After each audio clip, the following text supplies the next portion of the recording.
Hey guys, welcome back to another Genesis deck profile. I pretty much just put one of these out every week that I go to tournament. A little bit late with it this week just because work's been a little busy.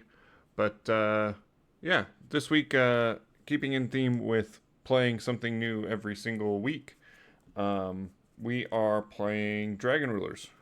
And yeah, we'll get into some of the stuff that I learned from playing and whatnot.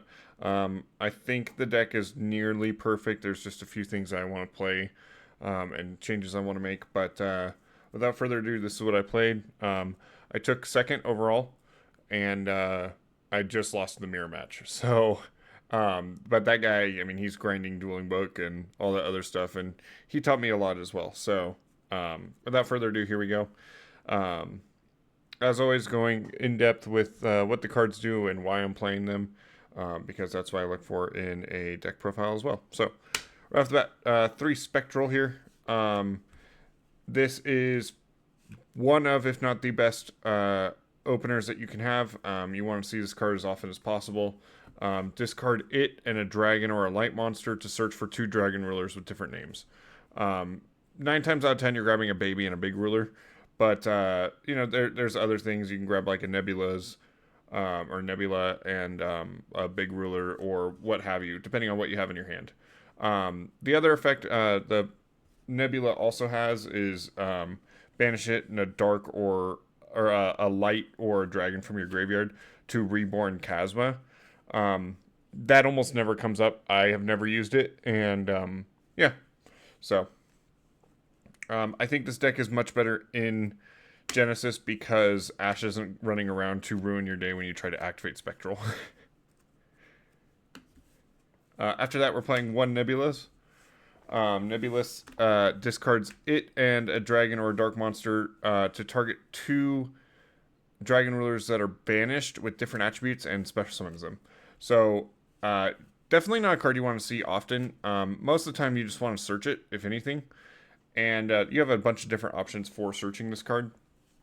Usually if I have like Spectral, a big ruler, and then a baby and a big ruler, I will search a Nebulous out with my Spectral, but it doesn't come up very often to do that. When it goes off hard, but yeah. This is a card you could consider cutting if you wanted to. Onto the main Dragon Rulers. If you've been playing Yu-Gi-Oh! For any amount of time, you know what these cards do, but I will go over them a little bit here and there. We're playing 3 Blaster, 2 Burner. All the baby rulers, discard it and the attribute or dragon to special summon the big ruler from the deck. So, we're not going to go over those for the rest of the video, but Blaster, all the big rulers have a summoning condition. From hand or grave, banish 2 of the same attribute or dragons to special summon it from hand or grave. They also have a discard effect that you discard it and the corresponding attribute to activate an effect. Blaster pops a card by discarding it in a fire. And then anytime any of the big dragon rulers are banished, they search for a dragon with the same attribute. So in this case, Blaster, when it's banished, will search for a fire dragon. So we are playing what has been kind of referred to as the Joshua Schmidt ratio, which is 3 Blaster, 3 Tempest, 2 Redox, and 2 Tidal. So this is 10 big dragon rulers in total. But yeah, Tempest shares the same summon effect, same banish effect, only you can discard it and a wind in order to add any dragon from deck to hand. Redox, you can discard it and an earth to special summon a monster from the grave. And Tidal can send it and a water to send any monster from deck to grave. Now, the reason that we play these ratios is Blaster and Tempest are the ones that you're going to get the most mileage out of their discard effects. And when we get to the extra deck, that will make a lot more sense. But realistically, you could play just 8 of them and be completely fine. But sometimes in a grind game scenario, or even in just awkward hands, you want to have one of these in the deck in order to use your extra deck monsters with. So we do play 2 of each of the corresponding baby rulers in order to tutor them out. And most of the time, you're just using them as bodies if you're doing that. So it doesn't really matter that you're stacking up on them. Title is another one that you could go up on. Redox is probably the last one you would want to go up on. But title works out pretty well too. And when we get into the extra deck, this will make a lot more sense. So that is the Dragon Ruler part of the engine. As for Genesys points, all the big rulers are 7 points each. So I'm playing 10 of the big rulers for 70 points in total. From there, we are playing 3 Red Rose Dragon, a Rux Rose, Basil Rose Shoot, and White Rose Dragon. Red Rose Dragon, if it is used for a Synchro material, special summons a Rose Dragon from the deck. Now, this is not a hard once per turn. It's not even a once per turn. So, this kind of goes off when you do it. Rux Rose is a level 3 tuner that, when it's summoned, searches your deck for a card that mentions Black Rose Dragon. In this case, Basil Rose Shoot. It can also grab a Red Rose Dragon, but it's a little weird. So, right? Yeah. So, it's all right. You're usually using your normal summon, so you're not getting the Red Rose on the field anyway. Basil Rose Shoot just reborns a Rose Dragon monster. So, this basically, if you get access to these cards, you can make 3 or 4 level 10 synchros with ease. White Rose, when it's normal summon, special summons a Rose Dragon from your graveyard. And yeah. The way this was supposed to work is you bring back the Red Rose Dragon, you make Black Rose Dragon. But when I was playing in the tournament, I realized this card is awful. And it might be good in different formats or different decks or something like that, but realistically, this card was just not very good whatsoever. So I cut this card completely out of this deck going forward.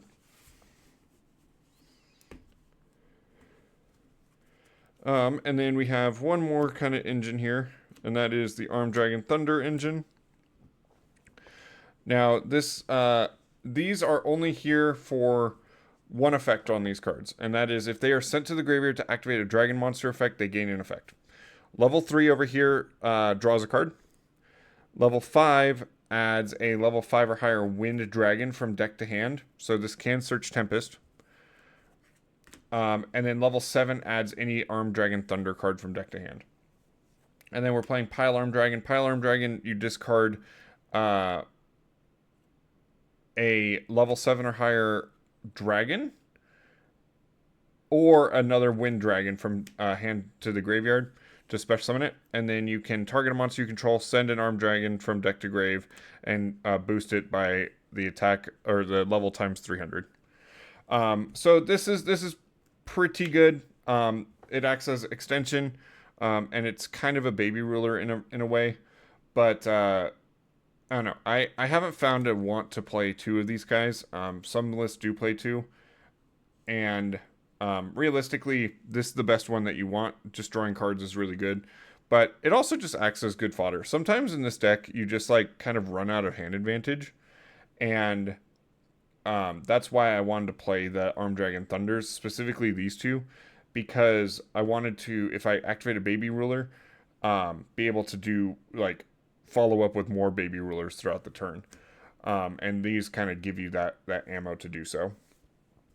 So, yeah. And then last but not least, we're playing 2 Heavenly Zephyr Miradoras. This is a Wind Dragon, so you can search it off of Tempest. Same with the Armed Dragon Thunders. But the thing with it is it's a hand trap. And I'm not playing any other main deck hand traps other than Miradora. And basically, if your opponent special summons a monster from the extra deck with 2,000 or more attack, you can special summon from your hand. And then you target a monster your opponent controls on summon and negates effects while this card's face up on the field. Or neither player can activate those effects. Yeah. So It's a Veiler pretty much. But it also kind of works. Um, you know, going first, second, it works really good. To just like stop like a towers or anything like that.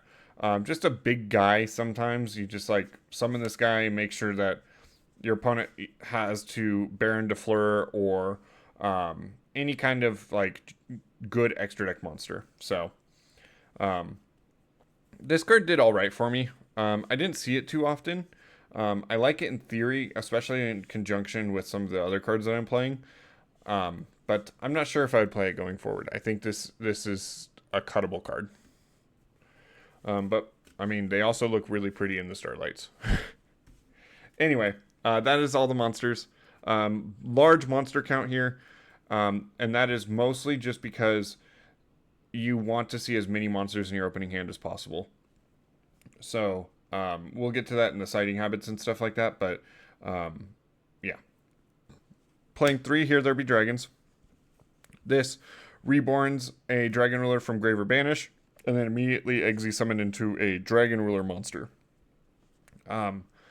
So this acts as extension sometimes, but most of the time you're setting it up to go into your own Towers monster, which will go into in the extra deck. The other thing is, except for the turn that's sent to the graveyard, you can banish it and then target as many banished Dragon Rulers with different attributes, and return them to the graveyard. So, in a grind game scenario and you've resolved one of these, you can just put a bunch of Dragon Rulers back and go off again. So, one thing I really love about this deck is how grindy this deck can be. So, and then finally, last cards are Super Rejuve. If you played during the Dragon Ruler format, you know this card.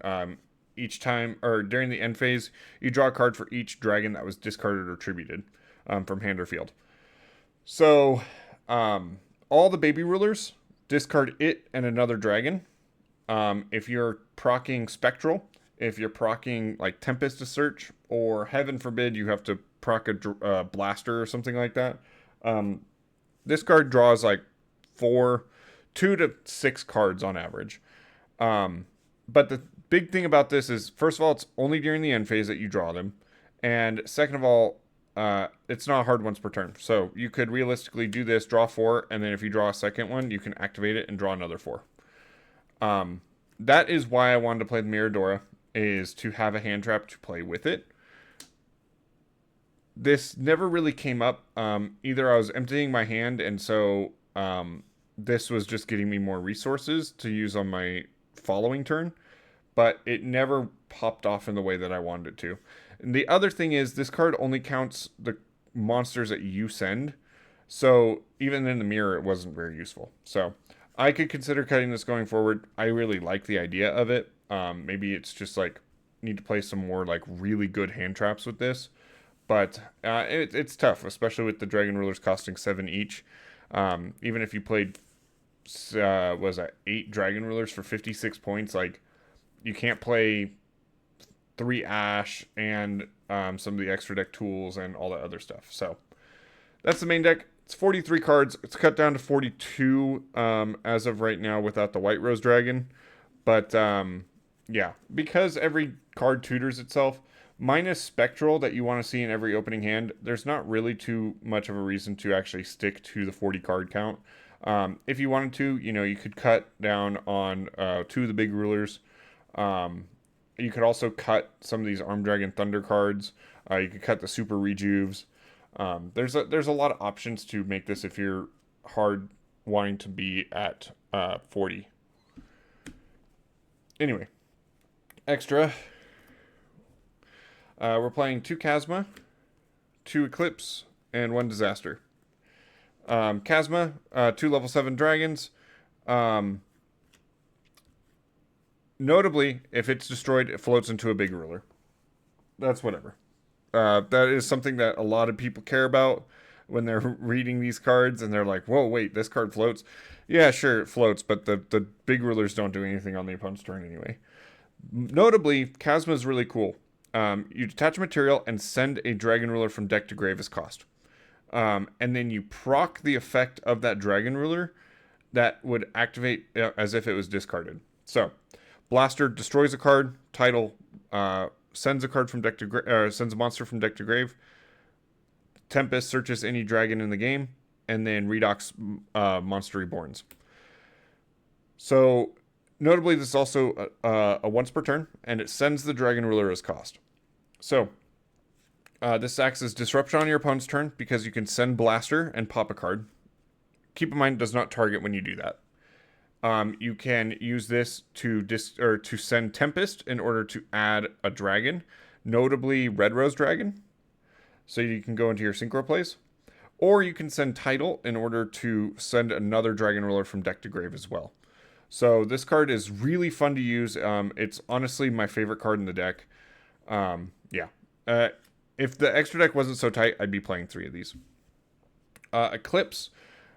When it's summoned, you target a baby ruler in grave or banish, shuffle into the deck, and then special summon the big ruler associated with it. So you send burner, you target burner, you summon blaster, and shuffle in the burner. So that's cool. It's good extension, and it turns your -1 in card economy to make Eclipse into a neutral. Eclipse also detaches 2 materials to negate a spell or trap, or effect. So if your opponent, like I was playing against Tistina, and they activated their field spell. Their field spell was activated, or was placed on the field by an effect, so I couldn't negate that with Eclipse.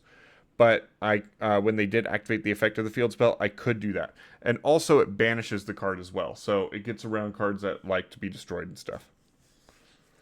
Disaster is really unique.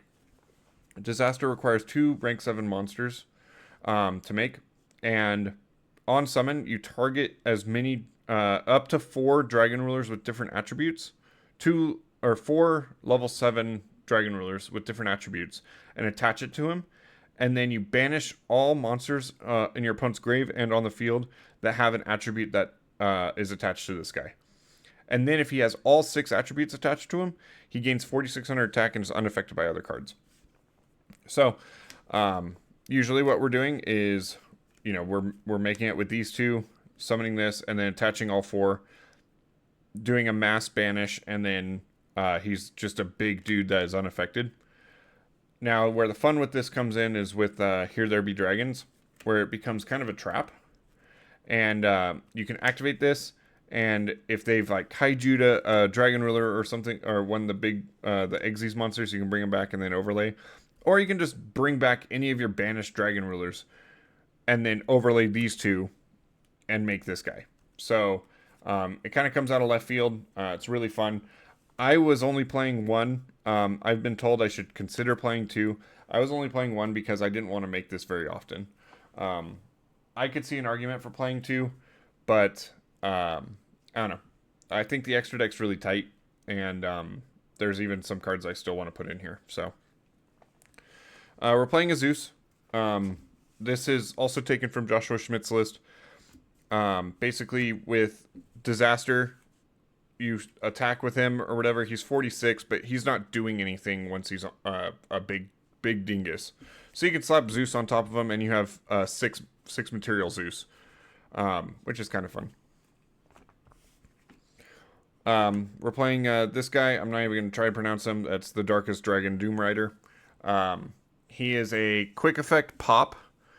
Destroy one card on the field. Or is it just monster? Yeah, target one face-up card on the field, destroy it. And then it's a quick effect if it has a dragon on it. So, yeah. If you don't have access to Red Rose Dragon, but you have a ton of dragon rulers, your board usually ends something like this. But realistically, you're always getting to the Red Rose Dragon. So, playing a big eye comes up sometimes. Notably, you can make it, or you can use it to make Disaster. So, there's some fun stuff that you can do there. Playing a Dracosac. This card actually does come up every once in a while just to, be a guy that also you contribute one of your tokens that you make with him to pop a card. So, he's, kind of hard to get rid of sometimes. Playing Dark Arm, Dragon of Annihilation. this is kind of like this guy where it's going to destroy a card, only it banishes a card on resolution as well. Banishes one of your cards. So you proc the Dragon Ruler effects. So those are all the Eggsys I'm playing. Big Eggsys pool, and we'll talk about that a little bit later, but yeah. Synchros, I'm playing a Black Rose and a Black Rose Midnight. These cards suck. Plain and simple. If White Rose triggered on Special Summon, these cards would be infinitely more playable. As of right now, the only time this ever comes up is if you have a random Red Rose Dragon, and for some reason your Nebulas had to Special Summon a Baby Ruler in order to play. So it's awful. These cards are infinitely cuttable, and I would strongly urge you not to play these.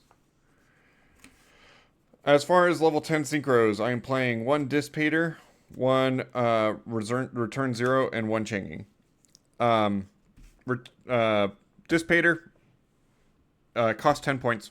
Zeus costs 20, so that is your 100 points right there. 10 Dragon Rulers for 70 points, and then 20 and 10.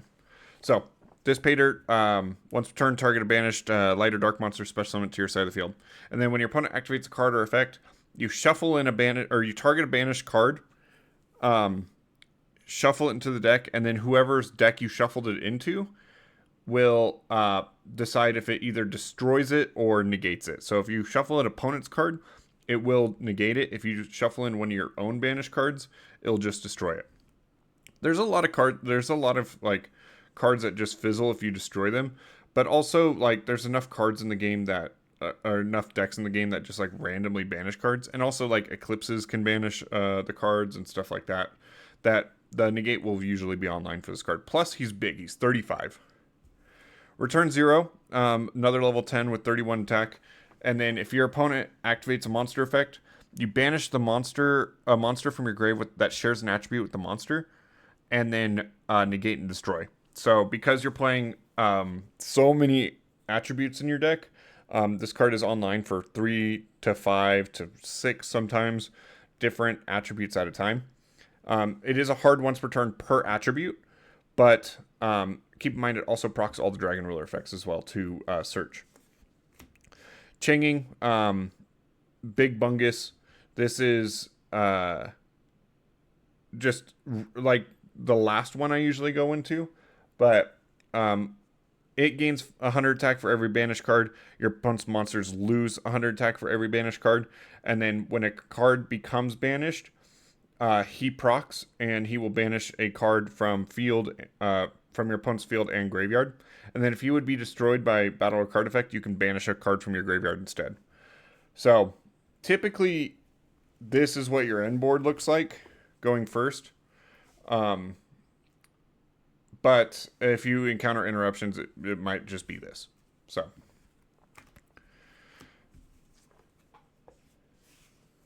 Alright. On to the side deck, and then we'll talk a little bit of theory here. Side deck is pretty standard, I'd say. Looking through it. 3 DD Crow. 3 Flying Sea. And 3 Cosmic Cyclone here. This is going to be in pretty much everybody's side deck that is playing Genesys and playing it like at a high level.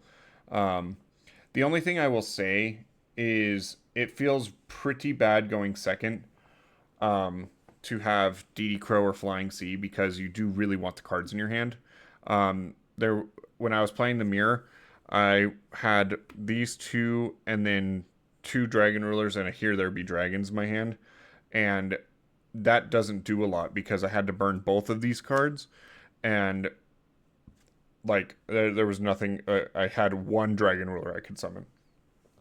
So there might be some theory crafting that needs to go into it for like less hand traps, more board breakers. But yeah, we'll see what happens going forward. Playing 1 Eggsys Encore. This card is goated. If you are playing Genesys, you should be playing this card. I only own 1, that's why I'm playing only 1. But I would be playing 2 to 3 if I had them. This card targets an Xyz monster on the field, shuffles it into the extra deck, and then they special summon back the Xyz materials that were attached to it, but a level lower. And neither player can respond to it. Now, the thing is, this card is weird because it affects the player, not the monster. And so it gets around Towers monsters. Disaster, for example, is a card that is unaffected by other card effects, but this gets around it. This also beats VFD, True King of All Calamities. There's just a lot of things that this card can do and beat. And it's even good against just like even like Vanquish Soul. You can put this in sometimes if you notice that your opponent's just like making their extra deck a lot and things like that. So yeah, this card's really good. If you're not on this card, you should get on it. And then finally, if you're familiar with my other deck profiles, you know I freaking love these cards. You never ever use your normal summon except for Red Rose Dragon in this deck, and with the amount of just random back row, this deck or these cards can pick apart a board really easily, and then you can just make your board on top of it. So these performed really good on the tournament, and yeah, I think these cards are really underrated as far as yeah. So a little bit of theory with this deck. 2 level 7s usually makes your full board. Depending on what you draw, of course, but usually you start with a Chasma. Chasma sends Tempest and adds the Red Rose Dragon, and then from there you just go to town with your Synchro engine and make 2 to 3 of your level 10 Synchros. There's a lot of things. This deck is really hard. It's deceptively hard. Managing your resources and knowing what to banish when and things like that, because all of the Dragon Rulers are hard once per turns and can only activate each effect once per turn. So, it might be tempting to use Tempest, discarding it and an Armed Dragon Thunder to search the Red Rose Dragon. That way you don't have to do it with Chasma later. But then you're locked out of summoning Tempest for the rest of the turn. Chasma gets around that restriction by using it as Chasma's effect to add and stuff like that. Yeah, it's tough. A lot of times it's also hard to keep track of, like, oh, did I summon Tempest with its own effect, or did I use the little ruler to bring it out, or like how did I go about doing this? So there's a lot to keep track of with this deck. And if you play into this deck, there's a lot to keep track of as well. There's also a lot of weaknesses for this deck. Droll Knockbird hoses this deck completely, and makes it nigh unplayable. When I was playing with this deck, I got hit by a Flying Sea, and I was thinking like, oh, okay, like I'm a synchro strategy, like this doesn't hurt. But not being able to make Chasma whatsoever made it really hard to get going. There is a lot of counterplay for this as well. So if you say you summon your Tempest, you summon another dragon, and they hit you with Flying Sea here, you usually have a normal summoned at this point. If you're holding onto a big ruler in your hand, you can actually just tribute summon and summon, your other Tempest or whatever, and then go to town from there. That happens sometimes. The other thing that you can do is, if your opponent Flying Sees you, you can normal summon a Red Rose Dragon, synchro off with it, which also works. So I would probably be playing a Stardust Charge Warrior in here. It's a level 6 that when it's summoned just draws you a card. So there's a lot of options. There's a lot of really fun things you can do. There's a Pearly card that takes 2 level 7s that also Dark Rulers your opponent's board. Dark Ruler no more. They can't activate any of the effects or anything like that. So there's a lot of things that you can do with this deck. This is definitely not the complete version of it. There's a lot of theory crafting that can still go into this deck. You can, cut down on the Zeus in the extra deck and maybe 2 of the Dragon Rulers and have 34 points, even if you are playing the Dissipator. And have more points to play with and things like that. So there's a lot of things that you can do with this deck. I think it's really fun to play as well. And yeah, that's about it. That's the Dragon Ruler profile, and yeah, I have regionals this weekend, so I will have that deck profile up as soon as I am done with that. And yeah, thanks for watching, guys. We'll catch you next time.